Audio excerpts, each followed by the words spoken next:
c'est pour savoir qu'est-ce que c'est qu'un modèle social de collaboration. Il faut observer les loups. Les loups, là, c'est tous pour un, pour tous. C'est vrai qu'ils compétitionnent entre eux, mais en général, le problème, je pense, qu'on a eu dans un passé pas lointain, c'est qu'on s'est basé beaucoup sur les animaux sans regarder les plantes. La Terre, ce n'est pas une planète animale, c'est une planète végétale, on oublie. Entre 95 et 99% de toute la biomasse terrestre, c'est des végétaux. C'est fou, hein? On est des artefacts là-dedans. Et ils étaient là des millions d'années avant nous. Ils ont expérimenté plein de choses. C'est les vrais dinosaures. Là, non, écoute, ils nous regardent puis ils rigolent. Je te jure, là, les plantes nous regardent puis ils rigolent. Puis les plantes, leur modèle de succès, c'est un modèle coopératif. Même quand ils sont sortis de l'eau, les végétaux, là, pour ceux qui croient à l'évolution, bien sûr, ils sont enracinés sur la terre, ils ont vécu des millions d'années sur la terre avant que les animaux arrivent. Et quand ils ont vu les insectes arriver, ils ont dit, OK, aux autres ne vont pas faire la photosynthèse. Qu'est-ce qu'on fait? Parce qu'ils vont nous manger, là. Il va falloir trouver une solution les avec manipuler. eux. Ils sont devenus des chimistes, les plantes. Si tu veux vraiment des spécialistes en arbres chimiques, approche-toi des végétaux. Ils sont extraordinaires. Malheureusement, nous, tout ce qui nous intéresse, c'est les végétaux. Ce sont des armes qui ont été conçues pour tuer d'autres personnes. Toutes les alcaloïdes, la nicotine, la capsaïcine du piment, la caféine, la théine, qui est de la caféine, mais plus faible en fait, la théobromine qui nous attire chez le chocolat. Tout ça, là, ça a été des armes de guerre. C'est pour repousser des insectes, c'est pour tuer des insectes. Okay.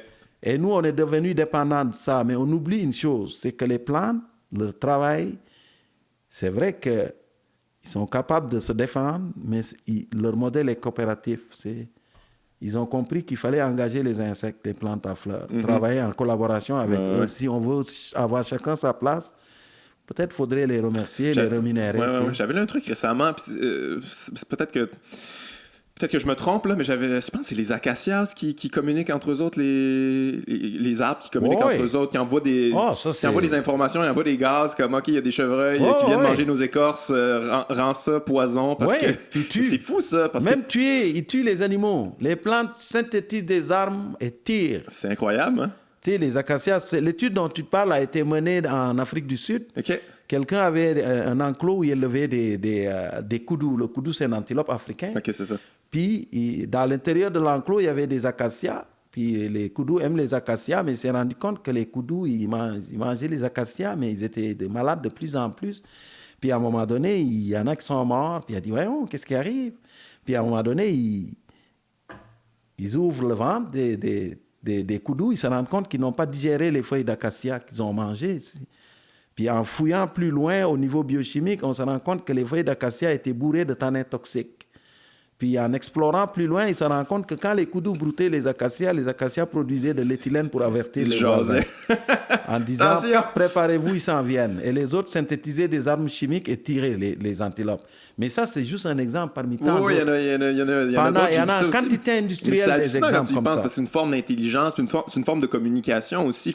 Définitivement. C'est une forme de conscience aussi, à quelque part. Je veux dire, il y en a qui le disent. Ouais. L'émotion des plantes, là. Il y a un auteur...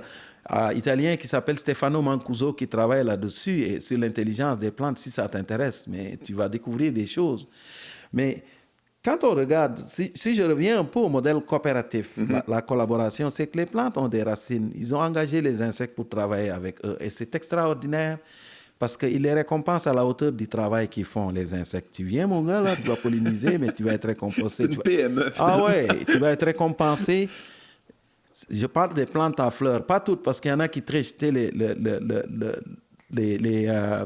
Les orchidées, c'est des tricheurs. Les orchidées, aux autres, ont basé, c'est la mystification. Ils vont prendre leurs fleurs, puis là, jusqu'à ce que ça ressemble au cours de l'évolution à la femelle d'une abeille quelconque. Puis ils disent, écoute, il va mordre à l'hameçon, il va venir s'accoupler avec la mauvaise fleur, la mauvaise femelle, puis il va transporter le pollen. Mais il ne gagnera rien là-dedans, il ne sera pas payé. Mais les plantes en fleurs, en général, récompensent les insectes à la hauteur du travail qu'ils font. Mais ce n'est pas juste ça. C'est le modèle coopératif, c'est en bas que ça se trouve, dans les racines. C'est que la grande majorité des plantes vivent en symbiose avec des champignons qu'on appelle les mycorhizes. Et les mycorhizes et les champignons et les plantes sont comme ça. Sans les mycorhizes, les plantes, la grande majorité des plantes auraient de la difficulté à survivre. Il les aide à exploiter l'environnement en bas, à le protéger des maladies, à aller puiser l'eau, les sels minéraux, et les plantes fabriquent le sucre et rémunèrent les mycorhizes à la hauteur du travail qu'ils ont fait. Et les mycorhizes sous-contractent des bactéries pour faire le travail. Écoute, tu serais surpris de voir, en regardant un arbre, que c'est totalement un modèle coopératif qui fonctionne. Et la planète, elle est végétale. Donc, oui, c'est la coop. Tout ça pour dire qu'en fait, le modèle compétitif fait partie de la vie, mais il a toujours été jumelé à un modèle tout aussi efficace que la collaboration. Ouais.